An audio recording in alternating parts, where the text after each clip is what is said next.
Welcome, welcome back to another beautiful edition of Art Smack. I'm here in fabulous Miami, in the very place where Jerry Gagosian was born, aka my parents' house. We'll get to why I'm here in a minute. And you are also in a very beautiful place right now. You are in Los Angeles, if I'm not correct, Mr. Magnus Resch. Hey everyone. Yes, I'm in Los Angeles, recovering from Freeze Art Fair. Freeze Art Fair. How was it? Tell me everything. Spill the tea. So Freeze Art Fair just ended, and it wasn't really just Freeze. It was Felix Art Fair, Post Fair, the other art fair, a lot of studio openings, a lot of gallery openings.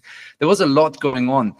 There was some hesitation going in with the recent wildfires and I would say a general sense of uncertainty. But I feel like in the end, the city and all the art events really delivered. So let's talk. Delivered in what way? Like just like they brought it. Yeah, let me jump into it. So Freeze Art Fair, a lot of galleries were hesitant to go, but they couldn't cancel because they had already paid for it. And unless Freeze cancels it, they would not see their money back. So they really went in with this feeling of, ugh, we have to go, but we really don't expect much. I saw a lot of top galleries not sending most of their key staff. Some owners of top galleries didn't even show up because they didn't expect much. And I think everyone was quite surprised that it went much better than expected. So when your expectations are really bad, you know, every sell is kind of a success.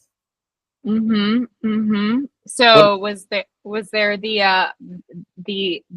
Avenue of the Stars, as we like to call them, all of our, you know, our megas all together doing business as usual? Yeah, they were all, the Avenue of the Stars was all lined up. They didn't do really much changes to the floor layout. What I found interesting is that they have this one segment in the far right corner. And this year they put some of top galleries there too. Venus Over Manhattan with Adam Lindemann was placed there. Matthew Marks was placed there. So I found this quite interesting because these are usually galleries that are in the top center. And Adam is a great guy. Yeah, that was interesting. What I also found interesting is that Larry Gagosian, they didn't have a booth. They had a large-scale installation instead. So that felt a little bit almost like a museum exhibition, and you didn't really know, is that a gallery booth or what is that? So did they have like staff there, or was it you know, just kind of like sitting on its own? I was walking around with a couple of people, and they nobody knew that it's a Gagosian. At least those people were not in the know. So I didn't see any staff. That was, you know, one of these booths where a gallery. That's so weird because they have a Beverly Hills gallery. Yeah, and that's probably why they can do that. It's they can do this installation piece there by Chris Burden, which is, you know, hard to sell. There's nobody who's going to say, "Oh, I'm going to buy this," because it's just huge, 4 tents set up next to each other, and but that's a statement piece, really, where the gallery says, all right, we anyway have our shows going on at the moment. That's where we sell. Everybody's going to come anyway to our gallery in Beverly Hills. So here we can do a statement piece. So Freeze, what I also find very interesting about Freeze is different to other gallery art fairs. Usually they sell roughly 30% before the fair. And then most of what they sell at the fair, they sell on the first day. Usually in the first 2 hours, VIP opening and so on. And Freeze, particularly in LA, is very specific about who they let in at 10 a.m., 11 a.m. and so on. But it turns out that Freeze has a strong day on Saturday and Sunday, usually the days that are reserved to the tourists, the public, the art lovers who don't spend money. Usually all the owners are gone after day 2, and that not only applies to Fries, but also to Art Basel. On Saturday and Sunday, you don't see Mark Lungscher, David Zwerner, Larry Gagosian running around there.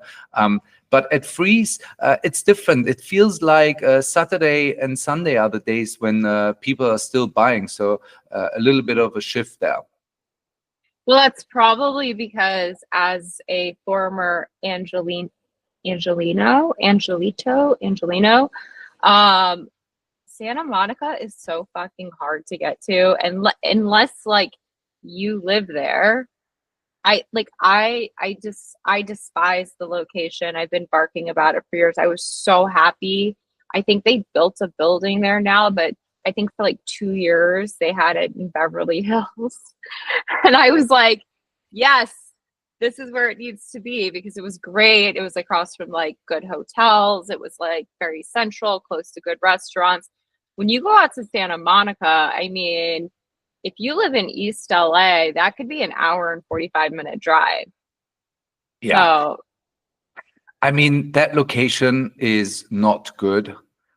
Fries should, I get it, you know, the other location at Paramount Studios was fantastic. Everybody I talked to is talking about it, how bad the Santa Monica location is, how great the Paramount location was. However, that only fit, what was it, 60 galleries, and now they have space for 150 and more galleries. On their balance sheet, obviously that looks better because their costs are the same, but the revenue is much higher when they have 150, twice, 3 times as many galleries.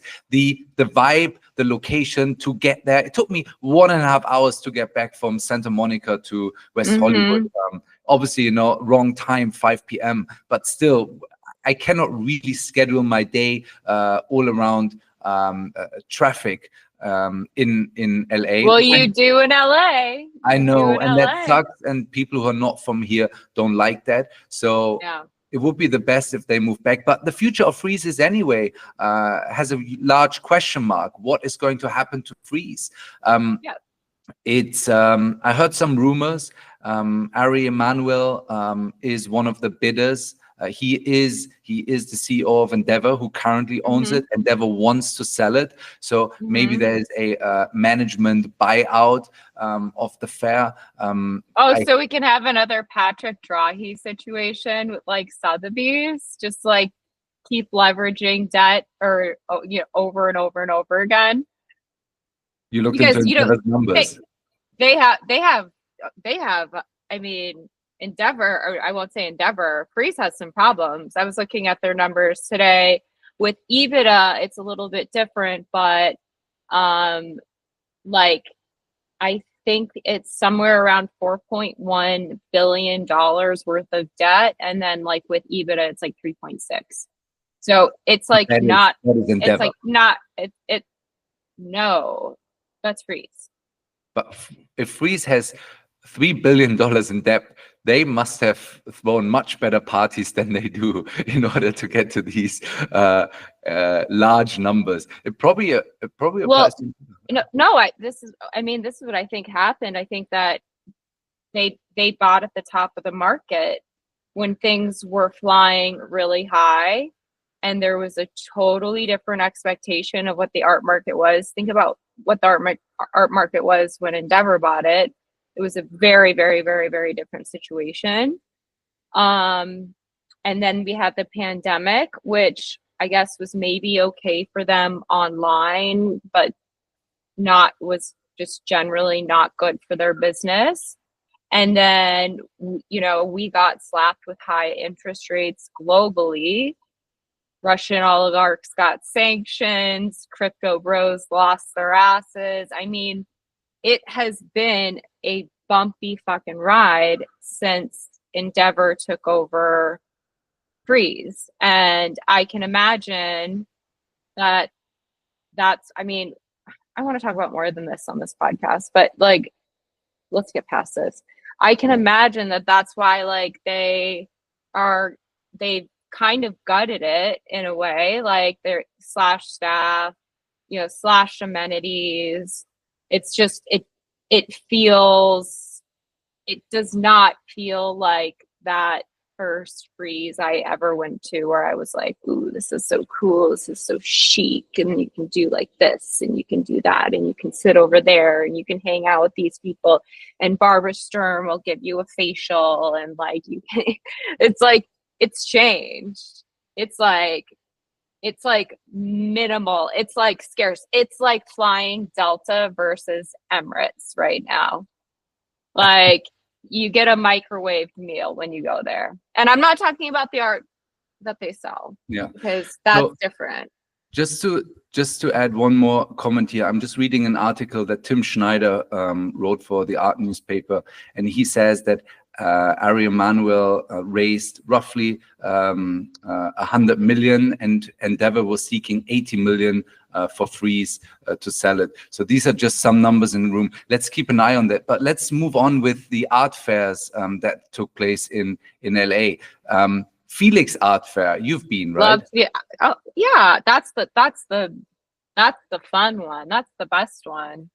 I mean, I actually can afford to buy art from Felix. So, Yeah. so I love Felix. I go, I get like 1 or 2 pieces. I get to go float in a swimming pool. I get to see a bunch of my friends. Like, Wait, have you ever gone swimming in the yeah, pool I during know. opening hours? I know it's probably full of pee, but I've done it. During opening hours of the fair, so everyone was just standing there and you were swimming in the pool. I wasn't alone. We were all floating on big like pink flamingos that they put in that they threw in the pool, and like we were like floating on rafts and stuff. It was so David fun. Hockney pool. Yeah, it was like amazing. Yeah.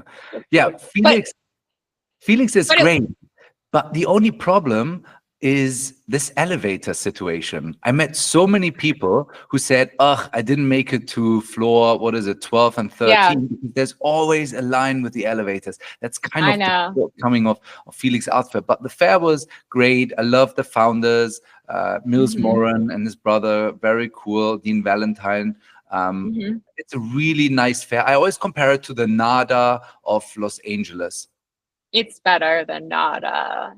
I mean, and I don't say that with any shade towards NADA, but and I was very close to, you know, when NADA was a little baby, and I've spent a lot of time with those people, and I respect everyone who runs it.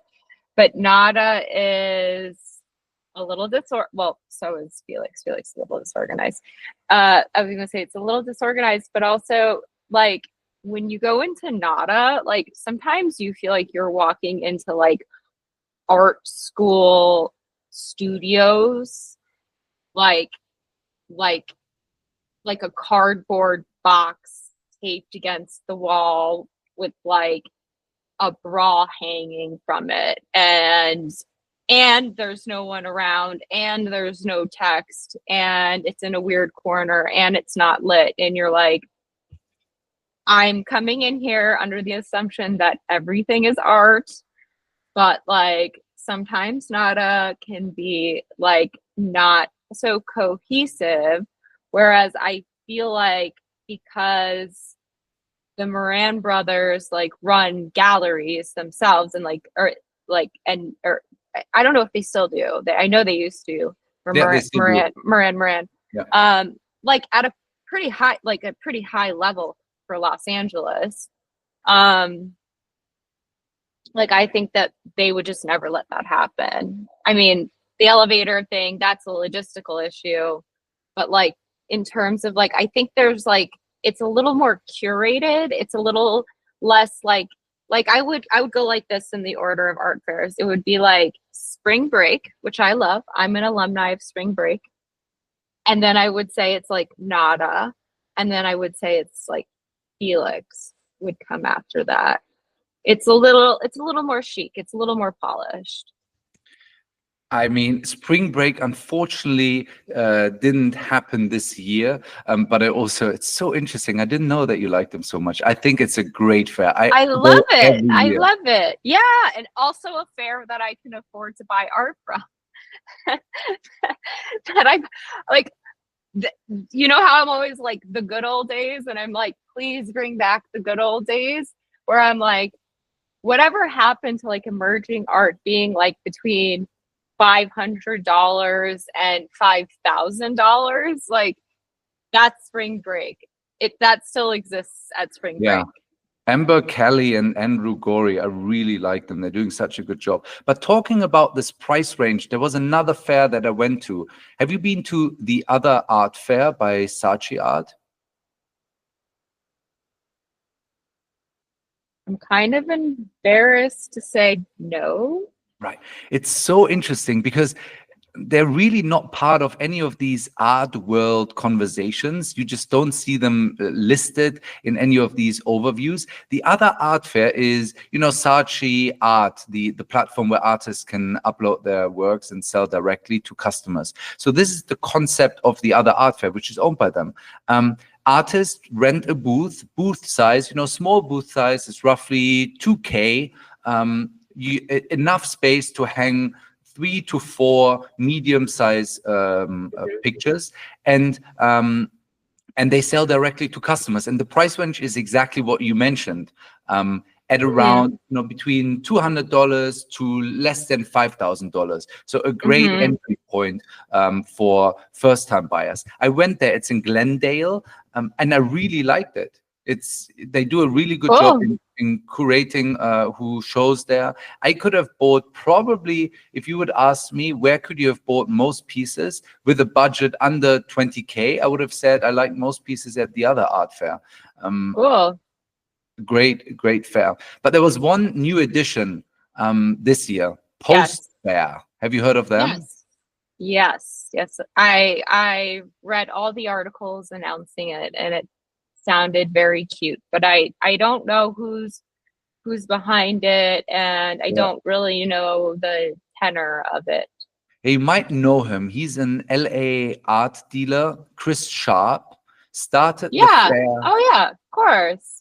I think they had an edition of it, or a tryout version in Paris, and now he rented this beautiful location in Santa Monica, a former post office, and put up a great fair, a wonderful edition for Art Week with 29 galleries, and really great galleries too. Sprüt Magers, who are usually at Frieze, didn't go to Frieze LA this year. They showed there. Then they had PPOW from New York. Who were they showing? They were showing great artists. I even took a photo and inquired prices. I love them. But I am like the biggest Robin F. Williams fan like on the planet, and they show her. So the artist is called Harry Gold. Okay. And nice works. Harry Gold Harvey the Fourth, at around 40 times 30 inches, 18K. Great pieces. So these charcoal drawings with pencil. Really nice. I liked it. Great framing around it. Very, very interesting. Everything that I saw at Post Fair, I liked. It's a more alternative setup. They don't have actual booth. It's an open floor plan, so no wall, only the walls in the back and in the front. And so it has this very airy feeling. And I also think that 29 galleries versus 150 or so at Frieze, it just gets so easily overwhelming. And a small fair like Post Fair is just more refreshing. Also from a financial standpoint, think of it. A booth at, let's go through the booth prices. A booth at Felix Art Fair is somewhere, I think, between 15 to 25. Then the Other Art Fair, a small booth, is 2K. Then for Frieze, a booth easily is between, depending on the sector that you're in, but something between 25, 30 up to, Gagosian is probably paying up to more than 100 for the booth. And you mean for the tents? Yeah, for the tents. And then there is Post Fair, where a booth is, I think, only 6K. Yeah. So wait, I want to ask a question. How because you're a foreigner to my land, California. Yeah. Did you encounter or re-encounter any Los Angeles-based galleries that you really like and enjoy their programming, or what was your take? Because I just have to say something. I want to make an announcement to everybody who's listening to this podcast because I want to murder people sometimes. There is an art world and an art history and little fan clubs and little groups and big groups that exist outside of New York City. And California has its own art history, and we have our own galleries. And that's why it was very laughable to me when, like, all of a sudden a couple years ago, everybody's like trying to move in and, like, I don't know, buy up market share so they could protect their artists that are also based in California. And it's very, like, I get very defensive on behalf of Los Angeles because of this, because I feel like people constantly overlook like really incredible, not just like galleries, but then galleries that are in turn loyal to California based artists. And so that's my rant. Did you encounter anything California based that you were into? So that's the other thing. I went to a lot of show openings last week. I think galleries did a fantastic job. Two that come to my mind, which are LA based, or three really. Of course, David Kordansky, sold out show. I saw him.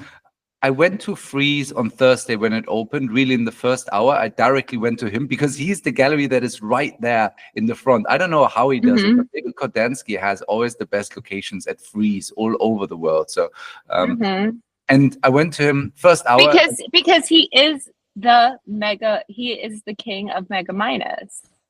Yeah, and an interesting guy, a true gallerist.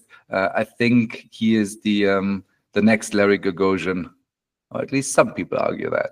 Let's see where he's going. We had a long conversation, and we had time for a long conversation because everything was sold out at his booth, and it was sold out before the fair started. Do you know who it was? Yeah, I forgot the name, but prices were somewhere in the range between 40 to 120. David, let's see, Kordansky.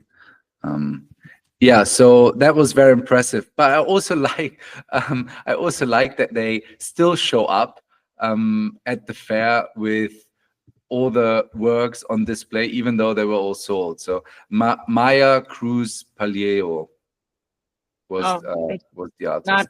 Not aware of her. Okay, cool. Congratulations to them. Sold out. Yeah, great. Out. Yeah, but everything, like, I remember the first time it was like what, two year, I don't fucking, I'm losing track of time. I didn't realize that it was like almost March. I think it was like 2-3 years ago. I was at Art Basel, in Switzerland. Yeah. And I see Dave up on the second floor. He's got his good little spot by the elevator or the escalator. And he's also just like chatting. And I mean, I know him from LA and I love the guy, but I think he's like a kind of a weirdo. And I think he would admit he's a little bit of a weirdo. That's not a slam on him. So it's fun. We end up, our conversations get very esoteric very quickly. But I'm like, why am I like, I can't remember like what we were talking about, but it was something pretty far out there. Maybe something about like Grateful Dead posters, like something just that had nothing to do with the fact that standing behind him was a completely sold out Lucy Bull show. And like, and now, I mean, Lucy Bull, you hot. And that's just what he does. And he's done that with a lot a lot of artists.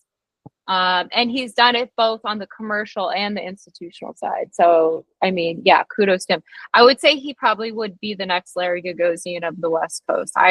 The man doesn't like to travel. He doesn't fly. Or he doesn't like to fly. I don't know if you know this. I hope I'm not outing him by like saying that. He just doesn't like to travel.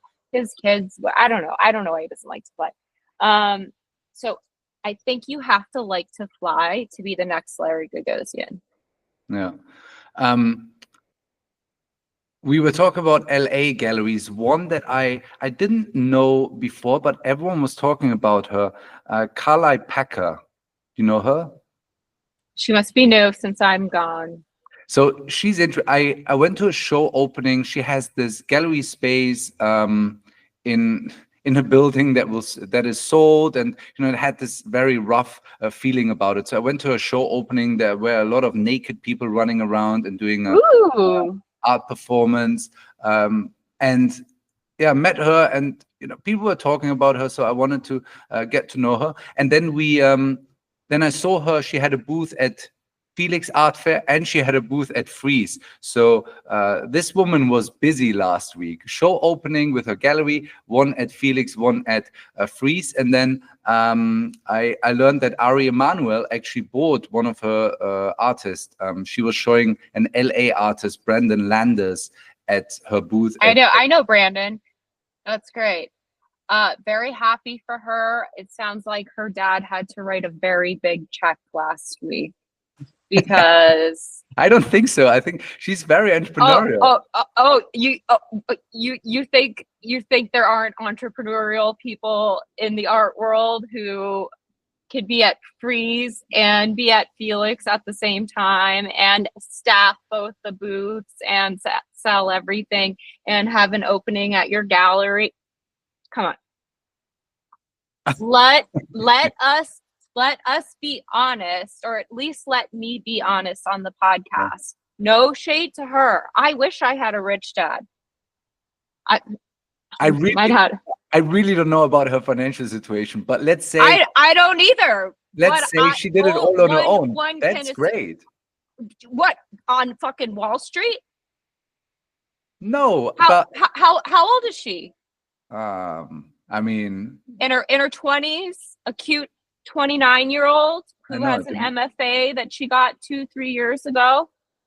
Did she go straight to Greenwich and I don't know, work the low interest rates and like give like high interest loans to businesses for the past 3 years to afford this weekend? Could be. I agree. No, but this just makes me mad because this is always, I cannot stand this. Every time I see it, like it's on ArtNet, it'll be on Art News, it'll be on this, it'll be on that, it'll be this person, and I don't mean literally her, it could be someone else, with their arms crossed in front of their fancy fucking gallery that their daddy paid for, going, it's actually the roughest gallery I've been to in LA. I don't care. Standing in front of her Frieze booth saying, I'm gonna make the art world a different place.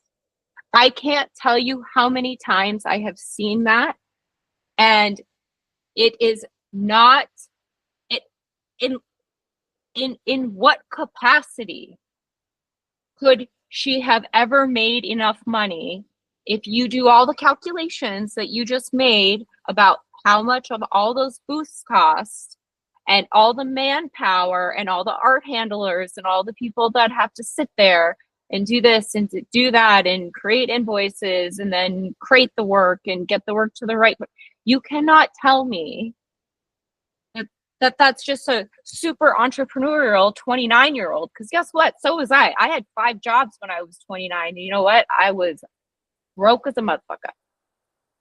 Yeah, and that's probably representative of almost everyone in the art world. It's just incredibly hard to run a gallery. But we don't know about her financial situation. Maybe she's one of those rare cases. Maybe she is, and then it's the greatest thing. Oh my god! If she did well on Wall Street, girl, give me a call. Like I will invest. Like if you did that well, please do let me know. Or maybe let's move on. Crypto money. She's not here. She cannot defend her. Let's not talk about her financial No, situation that no, we both no don't one's know. talking. No, no one's talking about her literally. Yeah, We're but talking. I get what you mean. We are talking about something that exists in the art world that is so supremely unfair, and then there are people who die, who fucking bleed for this and can barely put food on the table and think they're a bad person and that they don't work hard enough and that they didn't do something right,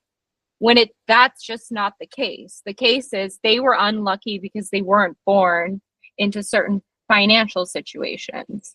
Do you know where you have a lot of fans, Hilda? Why? In LA?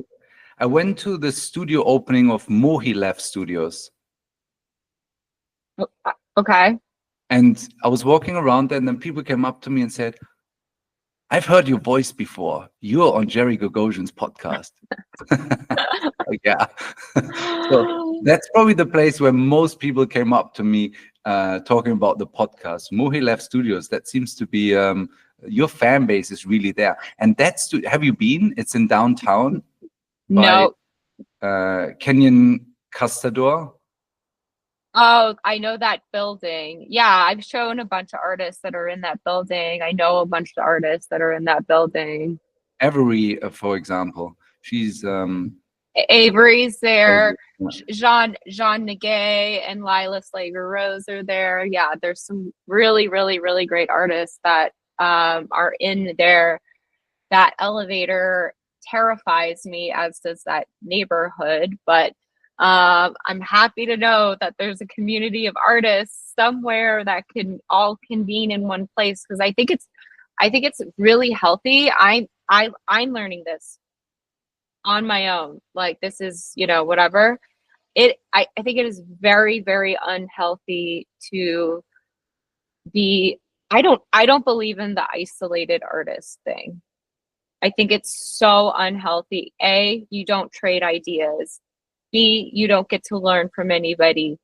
C, like, no community, no support system. Like, it's really, really, really important. And that's why I mean, as the world turns and gentrification happens in different neighborhoods and artists move and move and move and move, as they always will, to the outside of town, I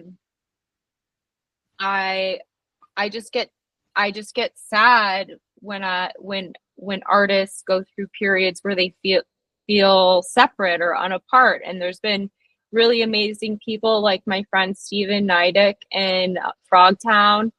He has a place, I can't remember what it's called now, but it's a bunch of artist studios with like everything you could imagine, like to make metalwork, woodwork.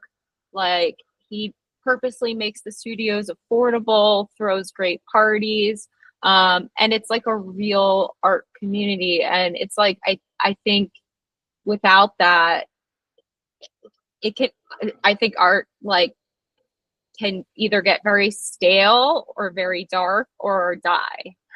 Yeah. So, and that studio space, I think they have 4 or 5 floors, each with roughly 5 to 6 studios on a beautiful space, high ceilings, windows left and right. mm-hmm. And I was surprised to see the quality of artists. Almost everyone in there shows with a great gallery, high price points.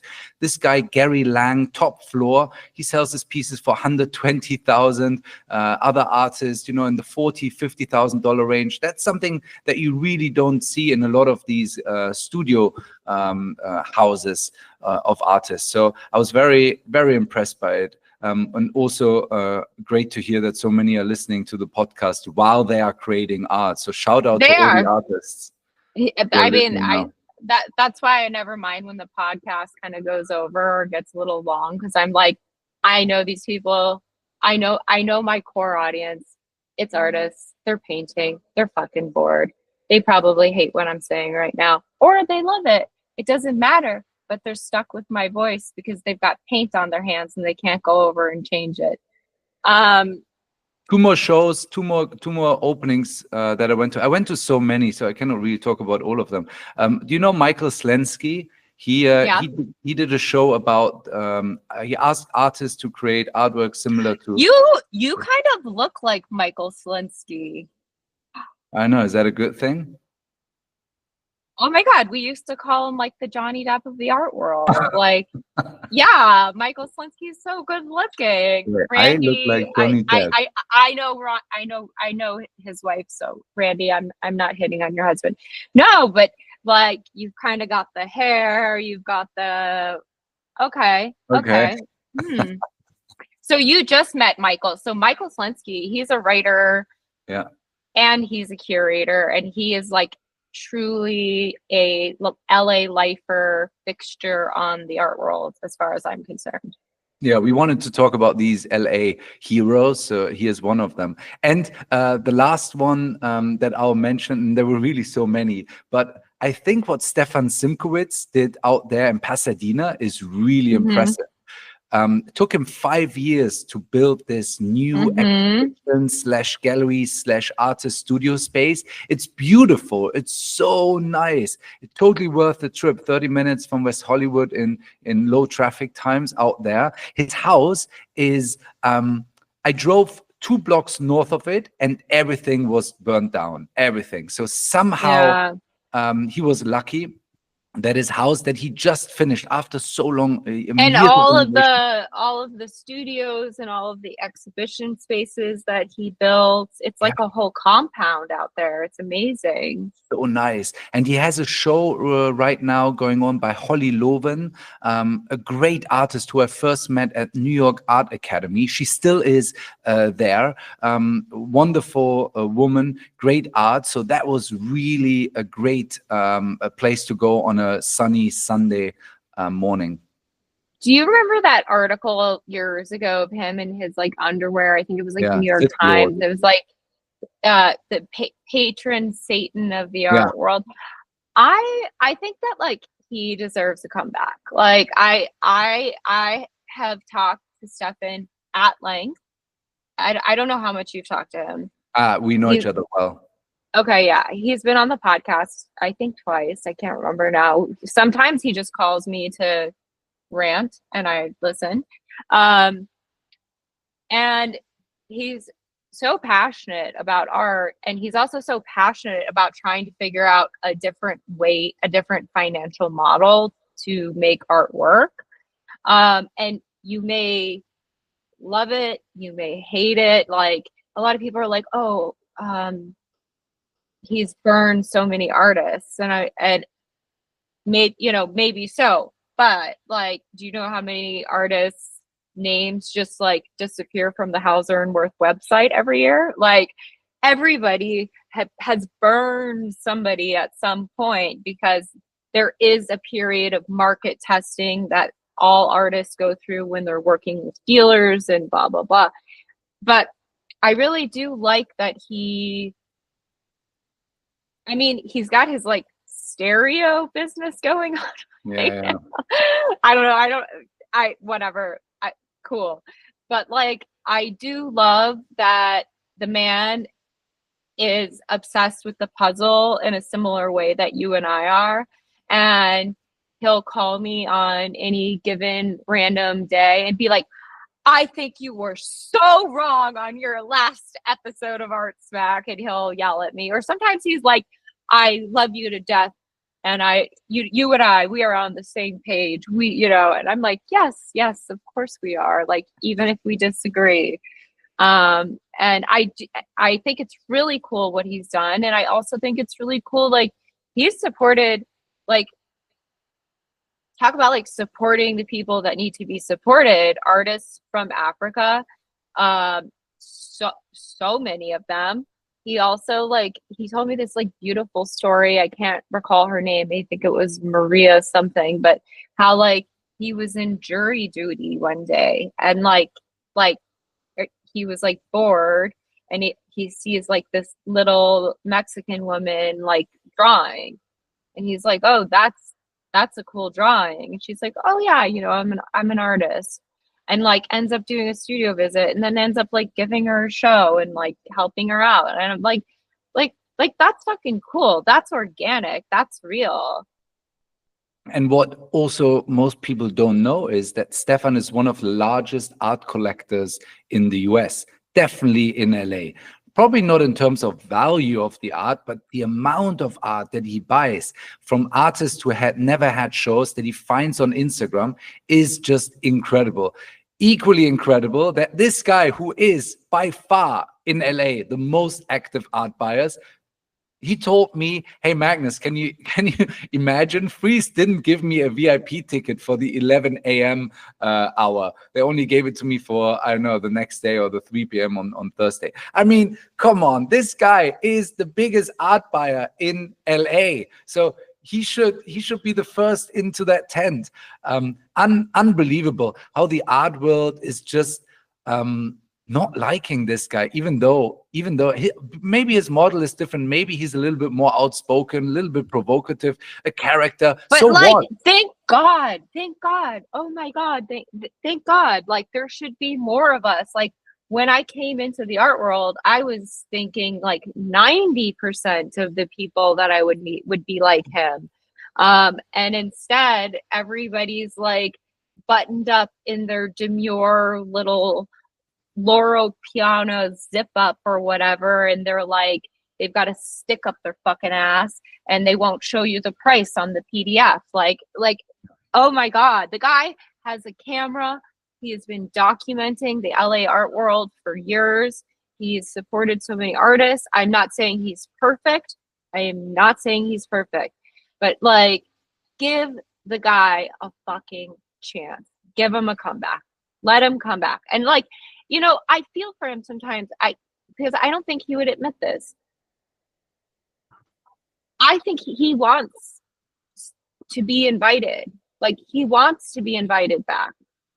But they just won't. They just won't, because they're fucking snobs.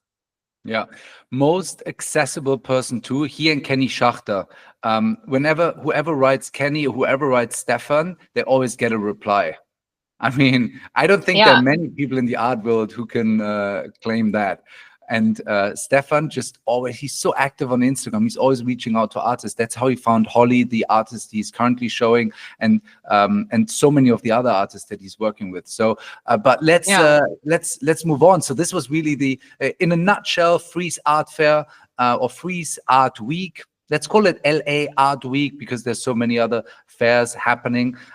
New discoveries for me, post fair, really good. The other art fair, really good. Felix, solid as expected. And Freeze, question mark about the future. Bad location. Please move to the other one. When it comes to parties, evening events, it felt a little bit with a handbrake on. I went to a Karma evening. That was great. I know all the big galleries were throwing events, but it all didn't feel like the wild days for obvious reasons, and that is completely fine. The big brands didn't do many activations this year, but that's completely understandable. Overall, better than expected. Okay, fine, cool. I was very happy to not be there this time. No offense, guys. Love Tell you. me what's going on with you. So I'm right. This is so cliche. So I'm moving to Zurich. You met a guy who was a Swiss, a German guy. What? You met. No. Why are you moving to Zurich? Because I have triangulated the perfect size, perfectly located city in Europe for the art world. Because I'm like 30 minutes from Basel. I can get I'm 4 hours from Paris. I can get on a plane and be anywhere else in Europe in like 2 hours or less. And then, okay, fuck it. If I have to fly it back to the US, it's a obnoxious 8-hour flight, whatever. But I liked it there so much. And I have this really, really wonderful friend that I want to shout out, Dr. Andreas Ritter. He's an art lawyer. And I was like, Andreas, I want to move here. And he was like, all right, well, you know, I can't do the accent yet, but he was like, well, you know, it's not so easy to just move to Switzerland. And I was like, yeah, I know. He's like, but let's get you started with an immigration attorney. So I got an immigration attorney, turned back around. I'm selling my house in Connecticut. Once the sale of the house goes through, then I have to pay for this very expensive letter, which is basically like a letter of recommendation from my immigration law firm saying that I would be additive and that I would be additive to like the Swiss economy. Sorry, that's so funny to me. um and and and I mean the letter is like no joke. The letter is like $50,000 or francs. I might be fucking that up. It might be 50,000 francs. So it's, you know, it's an artwork. It's a mid-tier artwork at at at Freeze. So I'm gonna move. So I had to go back to Connecticut to get my darling cats and put everything into either long-term storage or Switzerland storage. So I have like no clothes. You should see what I'm wearing. Actually, I have to show you guys, like for the people who watch. I am literally wearing clothes from high school right now because I like I couldn't like pack. So like I'm pretty sure that these shorts that I want to show you the length because the length says it all. Like, do you see this length here? I'm pretty sure these are like high school, like you know, we used to have to stand with our hands at our sides, and if it was past our fingertips, like you couldn't wear them.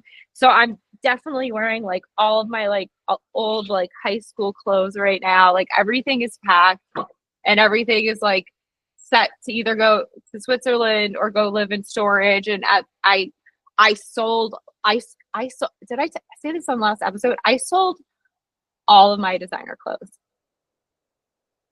Why? The only thing I kept was obviously I collect Hermes and I'm very open about that. And I collect watches, so obviously I kept those. But you know what? Like I'm not Prada, I'm not Gucci, I'm not fucking I mean, I basically mainly wore Prada before. Like, but that's like not that like I'm an American girl. So I've reoriented everything. My whole wardrobe now is Ralph Lauren. Purple Label when I can afford it, but mainly just, you know, Ralph Lauren polo for the moment. Um, but I'm just like, you know what? I want to like lean into who I am. Like I feel like the art world I always blame things on this like elusive, like fake art world, but you know what I mean? Like these circles that we run in, like like I don't need to be wearing Loro Piana. Like why? I'm not an Italian woman. I don't need But to be wearing Hilda, wait, Brunello Cucinelli. wait. You're moving to Zurich. That's the epicenter of Hermes, Loro Piano, Exactly. Gucci. No, first of all, I kept my Hermes. Okay, Second of all, that's good news. second of all, and I realize I have quite the shoe collection from them by now, but and bag. But no, I when I live in Zurich, at least for a time, you know, I'm always trying out new identities. It's okay. I'm an artist. I'm a chameleon. I play around. I've changed a million times. Like I don't want to like I don't like want to show up as an American looking like I'm pretending to be a Swiss person. Like I'm going to show up as an American. So I've been wearing a lot of Levi jeans. I've been wearing a lot of Ralph Lauren. I'm just like, white t-shirts. Like, I just want to be like, I just want to be a little American for a while, because you know, it was just too much before. Like, I used to open my fucking, do you know how much stuff I used to have? I used to have so many clothes that the entire second floor of my home was completely lined with clothes all the way around it, with a huge walk-in closet. And I had no room for anything. And it was all, you know, stuff, you know, that I loved, stuff that I used to love. And that's the other thing. We hold on to too much shit. We hold on to things that are like certain things are just like not my identity anymore. Like I have like I had a snakeskin Bedamont dress that had like the gloves, you know, that's like connected to the dress, like in red and black. Like when the fuck am I wearing that dress again? Never. Never. And if I ever have a child, am I passing that dress down to my child? No, I'm not. So, you know, it was just time to sell things. I sold so much stuff. It hurt a little bit. Like, oh, like when I saw the stuff like on the mannequins at the Real in Greenwich, and I'm like, that's mine. But like, you know what? I just let it go. And I'm looking forward to moving to Zurich, because I feel like this is like a new clean slate for me. And maybe like, clothes are a part of that. So like just to, you know, I'm not being a snob, guys, by being like, oh, I still sold all my expensive clothes. Like clothes, you know, clothes are signs and symbols that we wear on our body. And my life just completely changed. Like it completely changed. But And are you happier now? How are you feeling?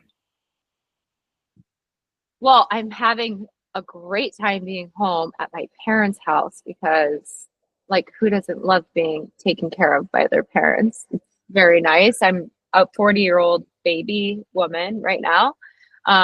Like where like every, you know, hour on the hour, my mom's like, do you want something to eat? You know, and I'm always like, no, mom, I don't eat, you know, whatever. I'm like instantly always back in high school when I'm here. I saw Um, a picture of your mom. She looks great. Say hi to her. okay, I will. Okay, well, and then we'll have another person in my family that has a crush on you. Uh, Yeah. I told you. Oh, right. Yeah. Mm. It's a family affair, Magnus. Anyway, but yes, I will tell her hi. Her name is Jane.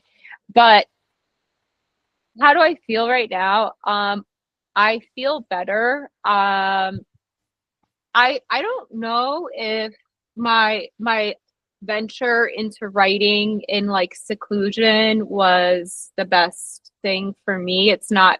I think ultimately I'm like some kind of introvert extrovert. I need the like stimulation of human beings a little bit. And but I was trying to go a little too hard into the like, no, I'm a writer now. Like I don't hang out with anybody, I don't talk to anybody. I put my phone on airplane mode, and I got like a little lonely, and it just, the book started turning really dark, and I kind of had to pivot directions in terms of what I'm writing.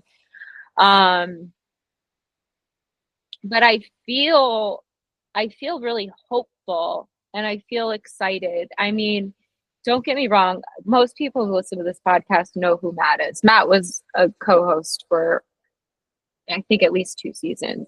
And you know, Matt and I were engaged, and we still love each other very much, and we will probably be friends, you know, forever. It was, we did not part on like, you know, Jerry Springer style their exits. It was peaceful, and it was kind, and it was empathetic and understanding, and it was okay. So, but now, okay, I mean, I'm 40. I'm not a spring chicken, right? Like, it's a little different. Like, if I was like 22 and this happened to me, I'd be like, whatever. Like, wah, I'm heartbroken. I'll go cry in my room and then, like, I don't know, go to the mall and like, or no, I didn't go to the mall when I was 22, but you know what I mean? Like, when I was younger, it would have been like a totally different situation where it's so much easier to like start over. And when you're in your 40s, you're like, well, if I'm 39, I guess I can hold on to that for a second. But like making new friends is a thing, and I'm gonna move to a new city, like also like I'm gonna say something and I'm gonna speak purely for myself. I'm not speaking for all women on the planet. But like being with Matt for 4 years, like deteriorated a part of my brain because I was like, baby, can you do this thing for me? Like I don't know, like suddenly I was like weak, like I can't open this, or like I don't know how to do this like tax form, or like can you, like, or like we would go to the airport and I would like he could have walked me to any gate anywhere and I would have just been there with him, like not paying attention, just like la la la la la. Like I was that mean. And what's kind of crazy is I'm 39 and I'm like, oh fuck, I have to be like independent again. I have to be self-responsible again. Not that I wasn't before, but I mean like in certain ways, because the meeting between Matt and I was he's practical, he's logistical, he's very straight shooting, finance, etc. I'm an artist. I live in space. I swear I'm like permanently on some kind of type of psychedelic that was like given to me at birth. Like I'm just like I'm just not necessarily somebody who easily slides into like the normal world. And like does like normal people things. Like I couldn't figure out how to use my parents' coffee machine this morning, so I like ordered Starbucks to my parents' house. And when you move to Zurich, what's your plan? Do you what's the intention? I know you like a change of scenery. You like the city. It's a great place to live. I lived there too for a while. I always loved it. I think I'll move there when I'm 75. But what's your plan in Zurich? To marry like a deca-millionaire or a billionaire. Oh, that's the best place for that. Either Monaco or Zurich. Great. Yeah, just a small plan. No, I actually I have some friends out there, some new friends and some older friends. I want to make art, and I have friends that like want to collaborate and have cool studios and have like things going on. And I also want to, Jerry has been going through like the longest, most annoying transition on the planet, because for different reasons, for life reasons. I've been going through a lot life wise. And so I sort of want to get Jerry sorted out. Sometimes I want to kill Jerry, if I'm being totally honest, and just like end this chapter of my life, because it has gone on for 7 years, and sometimes it just makes me crazy. And then sometimes I'm like, oh my God, but if I do that, then I'll have like no one will know who I am. I'll have no clout. Nobody will care who I am. I won't, of course, the dual motor brain. Yeah, but you're great independently of Jerry Gagosian. You as a person, Hilda, who we all know, she's great. So you don't need that character to find happiness. I mean, Matt was like one of our like parting conversations. He was just like, Hildy, if you do anything, he's like, kill Jerry. I was like, I mean, and I'm thinking about it. I mean, I don't want to jump the shark on this. Like, you know, you don't want to do something for so long and then people like, I mean, obviously can't even remember the last time I made a fucking meme. Like, I don't do that anymore. Like, I did live stream James Franco's show, and then I did a get ready with me while I talked about it. I don't know if you saw that. No, I didn't see it. You didn't see it? Where No, I'm I like, saw it. You sent me the picture. You got a shirt or a hat. I got a shirt, but then I went back to the hotel because I was at the gym and I was like, wait a minute, like fuck this. It's not that cold out today. Like I'm just gonna run, like because I can run to the show and like go see the show. And then I came back and I showered because I had to like go somewhere. And so I just like put the camera kind of like, you know, the way like other people on the internet do, like facing me. And I just like I brushed my teeth. Like I like put face cream on. I put makeup on. I also said at the end, this is why women should have to pay for nothing because look at all the work we put into this. But and I talked about the importance You look of great today, by the way. Last time we spoke, you looked fantastic, and today feels. stop hitting on me, Magnus, or everyone in my family is gonna have a crush on you. Just stop it. But my point is that I was in the mirror and I was talking and I was like, you know, it really makes sense to me. It is like the most perfect place for James Franco to go. Not like go into the art world, but for him to go into art and to like at least exhibit once. Because art is probably one of the only safe spaces, let's be honest, where you can exercise a demon and hopefully nobody gets hurt and you can extricate yourself from whatever those demons are. And there were a lot of demons in that show, like that Gucci jacket, demons painted inside, like everything. There was a lot of demons, and it was there was literal things, there was text, and so you know it was like fun to go see his show. And actually, like at first, when I first walked in, I was like, oh gosh, this is gonna be like a white boy Basquiat show. And it wasn't at all. But like some of the work was like terrifying and like unlivable, like trash from LA, like on a canvas.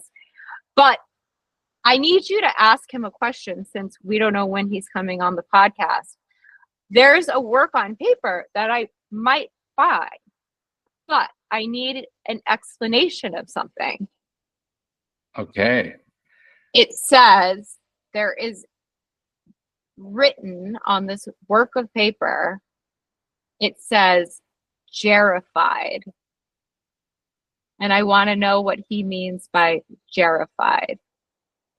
Like Jerry, spelled like this? Jerrified? Yeah, Jerrified.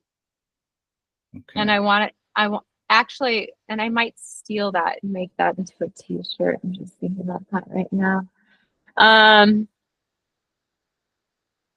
Okay. But let me know what he says, but don't say because that is the sealer or dealer of her buying the work. But I was just curious. I was like, that's funny. I would love to own an artwork.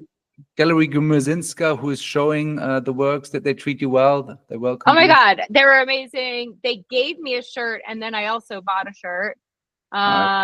They gave me a shirt that says "Fame is a Vampire," which I agree with 100%. Even as like a micro, like tiny little teensy ant of a celebrity that I am in a very niche industry, I could say fame is a vampire. And then I also like bought this ridiculous shirt that I actually think was a Gucci shirt that he just like defaced with marker. Oh no, this is from his fashion brand, Pali Hollywood. Oh yeah. and it looks a bit like this. But Isabel, Cher, and Lucas and Matthias at Galerie Gummerzinska, they're so welcoming and so nice. Oh Best yeah, they were. location. Yeah, so nice, so nice. And but I was gonna stay a little longer. I was gonna do a residency somewhere at a museum. And then the immigration thing came up, and it was like, I mean, it's like the house is selling, like things need to get moved.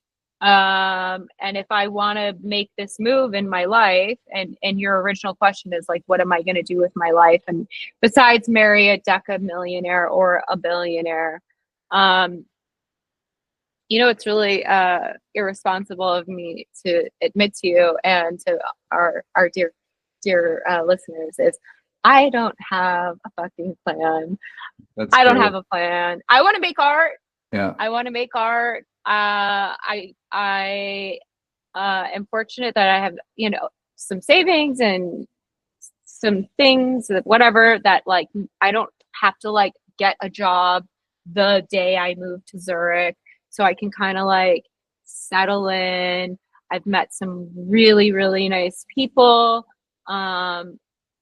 I do have despite my California demeanor and my miscongeniality personality that I put on just for Art Smack, I self-actualized as a young person living in a Northern European country, in Norway. So there is a certain kind of sensibility that resonates with me deeply, and my family's Norwegian, that resonates with me. And also because I speak 3 other languages, when I listen to Swiss German, it's like it's kind of coherent for me. Not like I'm not gonna like jump in and have a conversation about Nietzsche. That would be surprising because I, as a German, don't understand them because their dialect is so hardcore. It's just so difficult. But like you can like you can parse it and you can hear it and whatever. And everybody speaks English there anyway. One word on the immigration process. When you go through the immigration process in Zurich, always think of all your foreign friends in the US, because what we had to go through to be here is 10 times as expensive and 10 times as... Really? Yeah, I mean, in order to get a visa in the US, my folder was really that thick. So what is that? 10 centimeters. I had to show and prove where I've lived in my entire life. I needed to list down the addresses. I mean, try to do this when you studied internationally. I mean, lived in so many different places during my college years. And you have to, I mean, when I got the green card, you get all these injections. It's wild. So anywhere else in the world is nothing compared to what we had to go through as foreigners coming to the US and trying to get an O1 visa, E2 or whatever. Oh, and one other thing that I want to say is, because of Switzerland's very perfect location, I want to spend some more time in Italy, obviously Milan, so that Ludwika can anoint me the next high priestess of the art world at Massimo De Carlo. No, but like it would be so fun to make art in Rome. It'd be so fun to like make art. I'm a huge fan of Gallery Continua. And I'm not saying, I want to copy their model or do anything like that. But the fact that there are so many like interesting spaces in Italy where you can sort of go in as an artist, and I mean, I would never do anything to hurt anything, but like you can kind of play around with and like do installations and do projects and then invite friends and stuff like that. Really excites me. So so really fast before I have to run because I have a lash appointment and I don't know if you know how important it is. It's very expensive to be me. Um, so let's just go through this real fast. Okay. Since we're not going to have time to talk about it, please get at me in the DMs. I would really love to know in honest terms. I'm not going to dox you. I'm not going to screenshot anything. Don't worry. Your secret is safe with me. But I would really love to know how the art world is feeling about Trump now, given everything he's already done and everything he plans to do in his first 100 days. Um, and which, wait, is that already coming up? See, this is how like out of it I've been. So, you know, I'd love Coming to, up, and a lot has happened in those first 100 days. and a lot has happened. So I want to know what people are, you know, thinking. I have a lot of thoughts about it. I thought we would, of course, have more time than we never do to discuss it. But you know, I just talk to me honestly, like in my DMs, like you're like, trust me, I have much greater secrets in my inbox than who supports Trump and who doesn't. Okay. So don't be scared. Congrats to George Condo on his, you know, big show and his big party at Manuela, those huge works on paper.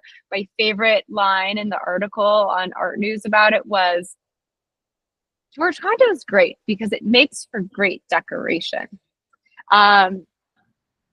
Anyway, loved that so much. Esther Kim Barrett, an LA-based gallerist, is running for Congress. So hopefully, as our first representational member of the art world in Congress, she can work to make art world dinners shorter, tote bags perhaps waterproof, and bring back the good old days of cheap emerging contemporary art. And if I haven't said it once, I'll say it again. I absolutely love the like little 8-minute Larry Gagosian. Did I talk about this already, or no? We talked about it earlier. We talked about this already. I don't know if it was like, in it too. Shout out to Bernie Lagash. He was running through the. I don't know if it was like CBS or if it was 60 Minutes, but I was like, I have never seen Larry come across so cuddly and like human, and I'm like I want to like hug him. I love the fact that he will literally never change. One of the great lines out of the relatively short interview was, the guy was like, why are you still doing this? Like, you're turning 80, you're so rich, like you're so successful, you're whatever. And he like without missing a beat, doesn't even think about it. He just looks at him. He's like, I love to win. I'm like, I love that statement.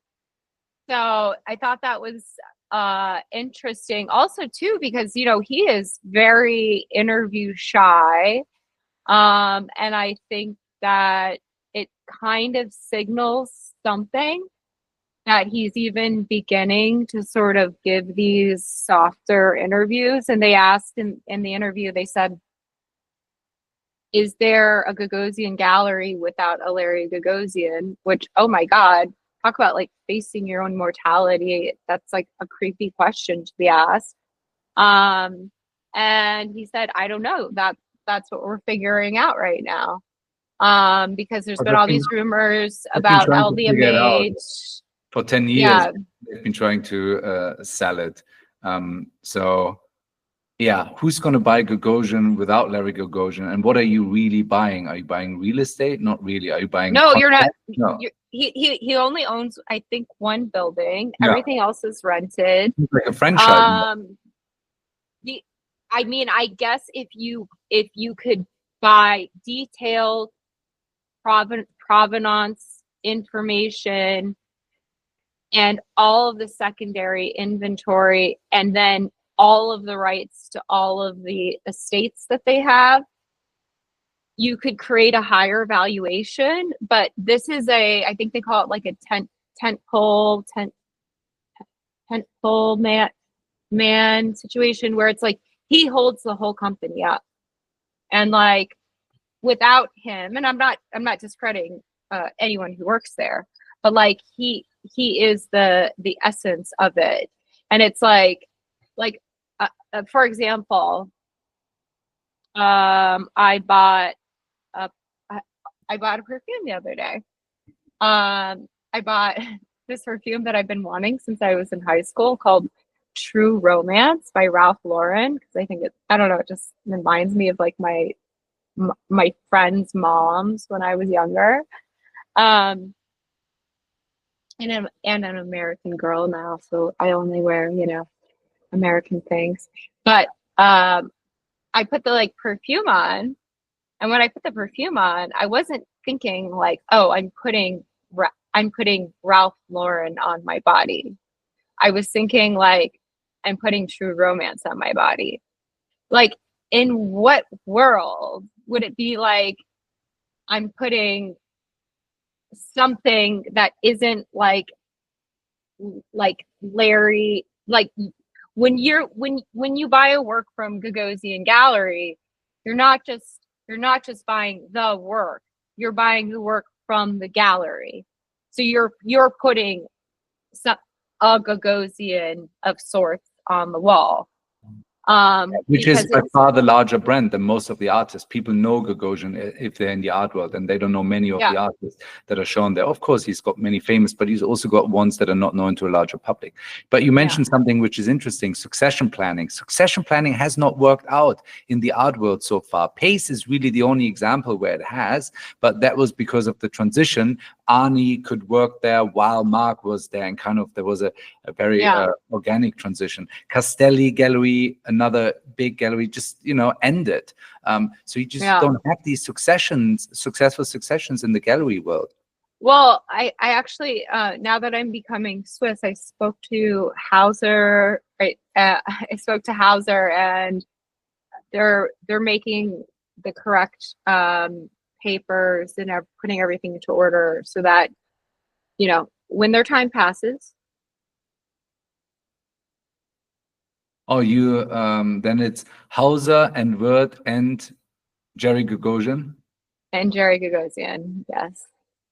Oh, interesting. Look at this is how committed.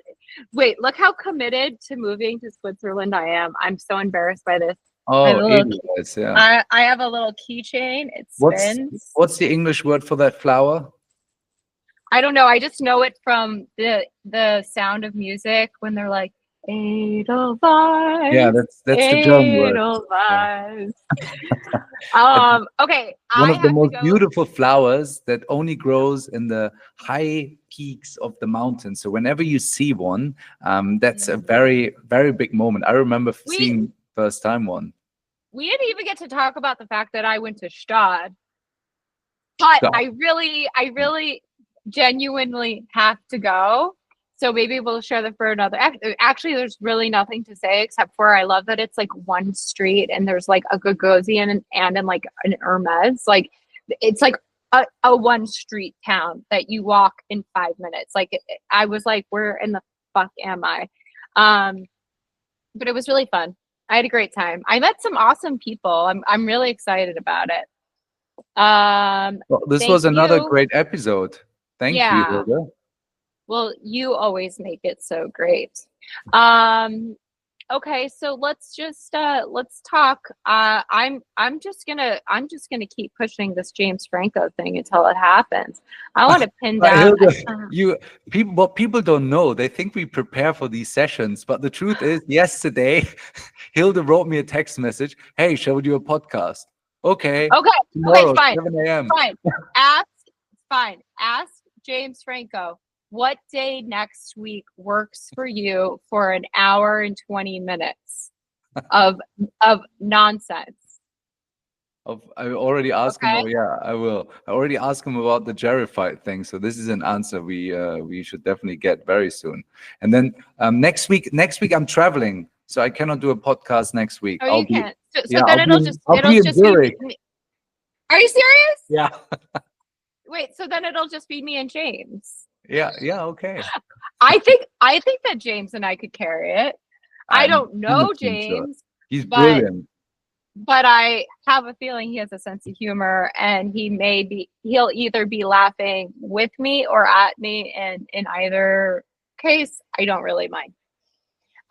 Okay. I love you. Have so much fun And in say hi to LA. mom. Say hi I'll to Jane. Stop flirting with my mom. God.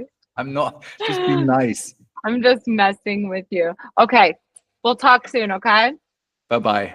Bye.